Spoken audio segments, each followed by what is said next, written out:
Good morning. तो 11th class के लिए जैसा कि पता है वेक्टर चैप्टर स्टार्ट है। तो आज के इस सेशन में हम लोग डिस्कस करेंगे एडिशन लॉ ऑफ वेक्टर। पिछले क्लास में हम define vector, unit vector, zero vector, magnitude of vector, इन सभी चीज़ों के बारे में डिस्कशन किए थे। आज हम लोग देखेंगे addition law of vector. Position vector, displacement vector भी बताए हुए हैं। आज है ये एडिशन लॉ ऑफ वेक्टर, जिसमें फर्स्ट लॉ है ट्रायंगल लॉ, ठीक है। सेकेंड होगा पैरेललोग्राम लॉ, थर्ड होगा पॉलीगॉन लॉ। बहुत सिंपल टॉपिक है, एकदम साधारण टॉपिक है, डिफाइन है, ज्योमेट्रिकल कुछ फिगर है, बस यहाँ कोई बहुत ज़्यादा डेरिवेशन नहीं है। तो चलिए, triangle law according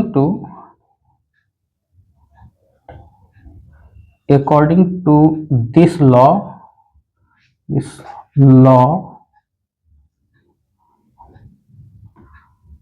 if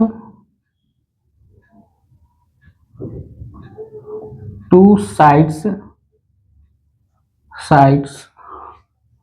of a triangle represent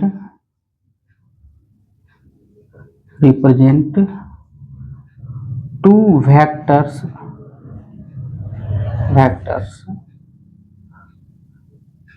which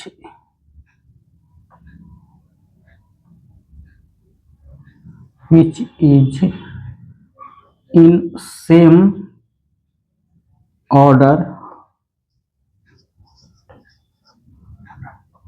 then its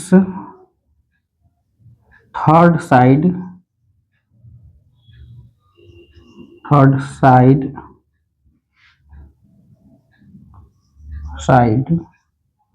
will be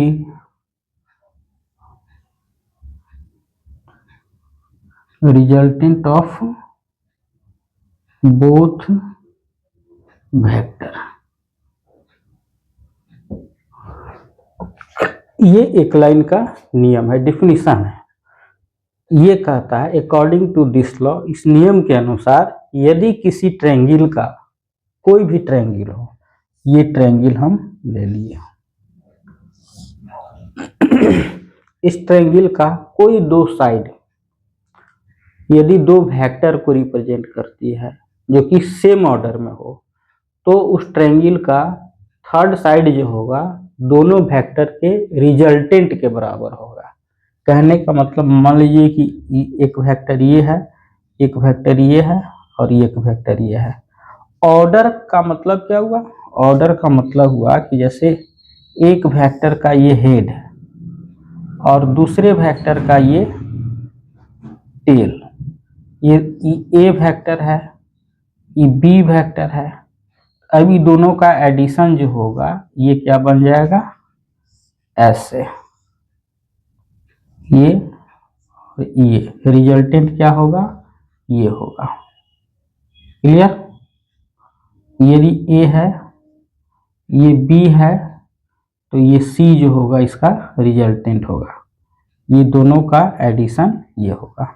यहाँ पर नियम कहता है यदि किसी ट्रायंगल का दो साइड जो कि सेम ऑर्डर में हो, दो वेक्टर को रिप्रेजेंट कर रही है, तो उसका थर्ड साइड जो होगा उन दोनों वेक्टर के रिजल्टेंट के बराबर होगा।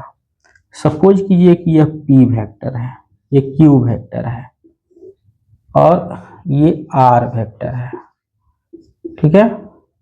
तो P प्लस क्यू जो होगा, P vector plus Q vector, ये R वेक्टर के इक्वल होगा। ये वेक्टर एडिशन में ये होता है। यहाँ जैसे A वेक्टर का हेड B के टेल के साथ जुड़ गया, तो रिजल्टेंट जो हुआ A वेक्टर के टेल और B वेक्टर के हेड को मिलाने वाली जो स्ट्रेट लाइन है उस स्ट्रेट लाइन के बराबर होगा। इसको फिर से यहाँ देखें, ए वेक्टर का ये टेल है, टेल, और ये ए वेक्टर का हेड है, हेड। यहाँ भी टेल और ये हेड है, तो फर्स्ट वेक्टर का हेड सेकेंड वेक्टर के टेल के साथ ज्वाइन होता है और फर्स्ट वेक्टर का टेल सेकेंड वेक्टर के हेड के साथ ज्वाइन होगा। तो फर्स्ट वेक्टर का हेड सेकेंड वेक्टर के टेल दोनों का रिजल्टेंट, दोनों को जब ऐड करेंगे, कभी भी हेड और हेड ऐड नहीं होता है। हेड फर्स्ट वेक्टर का हेड दूसरे वेक्टर के टेल के साथ ज्वाइंट हुआ तो फर्स्ट से सेकेंड वेक्टर के हेड को मिलाने वाली जो लाइन है वह रिजल्टेंट होगा। ठीक है, तो ये हो गया ट्रायंगल लॉ। अब आता है parallelogram law.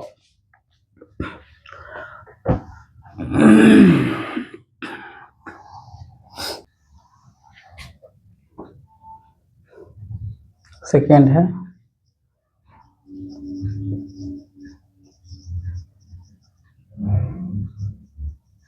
Parallelogram law. Parallelogram में है, एक पैरेललोग्राम पहले हम बना लेते हैं। ये और ये दो एडजेसेंट साइड है ओ पी, तो इस साइड के पैरेलल इधर लाइन यदि ड्रॉ करेंगे तब ये पैरेललोग्राम कहलाएगा। इसका एरो ऊपर की ओर है, हेड यहाँ है तो इसका हेड भी यहाँ होगा, और इसका हेड यहाँ है तो इसका हेड भी यहाँ होगा। यदि यह ए वेक्टर है और ये बी वेक्टर है, ए के सामने का साइड ये ए के बराबर होगा, बी के सामने का ये साइड बी के बराबर होगा पैरेललोग्राम के डिफिनीशन से। तो यहाँ नियम कहता है कि यदि किसी पैरेललोग्राम का दो एडजेसेंट साइड दो वेक्टर को रिप्रेजेंट करती है तो उसके बीच का जो डायगोनल होता है दोनों के रिजल्टेंट के बराबर होता है।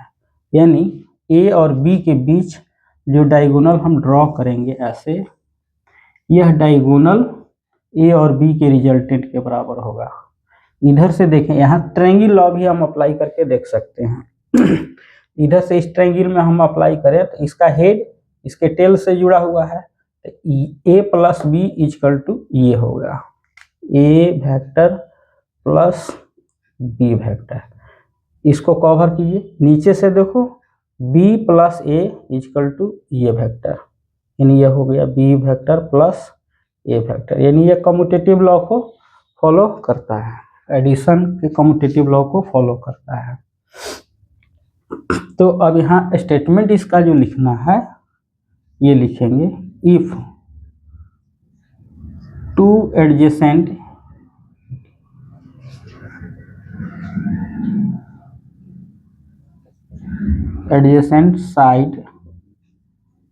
sides of a parallelogram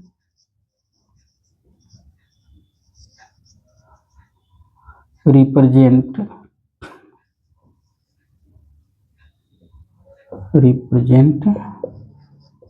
two vectors, then its diagonal will be resultant of both vector। ठीक है, ये समझ में आ गया। ए वेक्टर प्लस बी वेक्टर बराबर होगा B vector plus A vector के। ये पैरेललोग्राम लॉ है। पॉलीगॉन लॉ में ट्रायंगल लॉ या पैरेललोग्राम लॉ सब उसमें कंबाइन होता है, इसलिए उसको अलग से डिफाइन करने का जरूरत नहीं है। किसी भी पॉलीगॉन में एक ऑर्डर में, सेम ऑर्डर में जो साइड है उसका सबका सम, ऑपोजिट ऑर्डर में जो साइड है उसका सम, दोनों बराबर होता है, ये पॉलीगॉन लॉ कहलाता है। तो यहाँ पर हम पॉलीगॉन लॉ भी देख लेते हैं।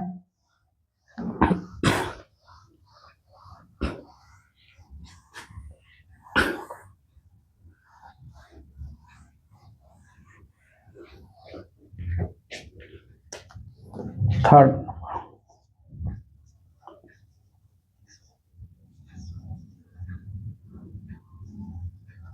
Polygon law. अब पॉलीगन में कई साइड्स होंगे, ऐसे ऐसे ऐसे ऐसे भी हो सकता है, ठीक है। ये पॉलीगन हो गया, 2-3 से अधिक हो गया तो इसको हम पॉलीगन कहेंगे। ऐसे पेंटागन भी इसको बोल सकते हैं, रेगुलर पेंटागन नहीं है, 5 है तो पेंटागन हो जाएगा, 6 है तो हेक्सागन हो जाएगा, लेकिन इरेगुलर साइड है ये। अब एक वेक्टर इधर की ओर ए, इधर एक वेक्टर इधर की ओर, मान लीजिए ये P है और एक इधर की ओर Q, ये वेक्टर B वेक्टर है, ये वेक्टर C वेक्टर है, ठीक है।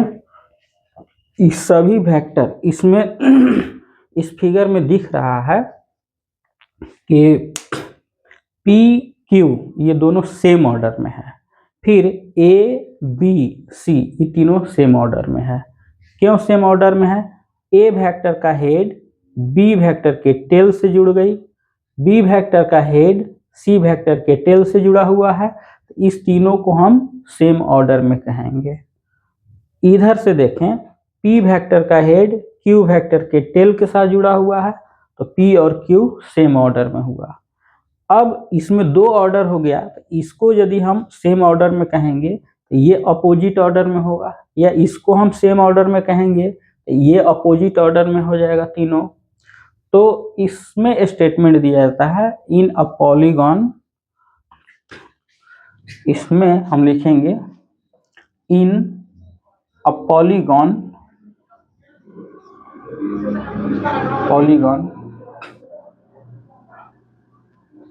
the sum of vectors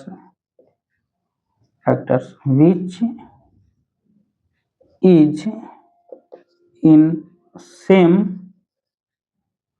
order is equal to sum of vectors which is in opposite order, यानी जो वेक्टर सेम ऑर्डर में है उसका सम और जो वेक्टर अपोजिट ऑर्डर में है उसका सम, दोनों सम क्या होगा? बराबर होगा। अब यहाँ पर एडिशन लॉ ऑफ वेक्टर के नियम से फर्स्ट वेक्टर का हेड सेकेंड वेक्टर के टेल के साथ जुड़ा हुआ है, ये दोनों सेम ऑर्डर में हो गया, तो ये दोनों का रिजल्टेंट क्या होगा? ये लाइन जो होगा ये दोनों का रिजल्टेंट होगा, किसका? P और Q का। यहाँ पर लिखेंगे P vector plus Q vector. अब P और Q को ऐड करने के बाद हमको ये लाइन मिल गई, तो अब इससे हमको कोई मतलब नहीं है। अब देखिए यहाँ इसका हेड इसके हेड के साथ ज्वाइंट हो रहा है, तो ये जो है ये वेक्टर इस सब के अपोजिट हो जाएगा। चलिए जो रूल नीचे लगाया है वही रूल यहाँ भी लगाएंगे। A वेक्टर का हेड B वेक्टर के टेल के साथ जुड़ा हुआ है, तो A के टेल से B के हेड को मिलाने वाली ये लाइन जो है ये क्या होगा? रिजल्टेंट होगा, यानी ये हो जाएगा A vector plus B vector. और अब A plus B vector plus C vector, यहाँ पर लिखेंगे A vector plus B vector plus C vector. यहाँ पर हो गया A vector plus B vector plus C vector equal to P vector plus Q vector, ठीक है।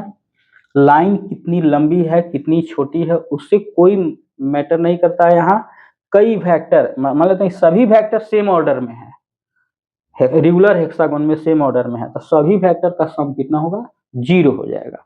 ये वेक्टर हुआ, ये वेक्टर हुआ, ये वेक्टर हुआ, ये वेक्टर हुआ, ये वेक्टर हुआ, इस तरह से ये सब वेक्टर जो है सेम ऑर्डर में है। एक्स वाई जेड कुछ भी, X vector, Y vector, Z vector, P vector, R vector, ये सब जो है सेम ऑर्डर में है। X vector plus Y vector plus Z vector plus P vector plus R vector is equal to 0। इसमें कोई अपोजिट ऑर्डर में है नहीं, तो टोटल जहां से हम चले फिर उसी जगह पहुंच गए, तो डिस्प्लेसमेंट क्या होगा? 0। सेम टाइप से यहाँ पर है, किसी भी पॉलीगन में जितने वेक्टर सेम ऑर्डर में है उसका सम और जितने वेक्टर अपोजिट ऑर्डर में है उसका सम दोनों बराबर होगा। यदि सभी वेक्टर सेम ऑर्डर में है तो उसका रिजल्टेंट वैल्यू कितना होगा, 0। बहुत ही साधारण सा टॉपिक है। अब इसके बाद का टॉपिक जो है थोड़ा सा कॉम्प्लिकेटेड होने वाला है और उस पर गौर से समझना होगा। तो इसको हम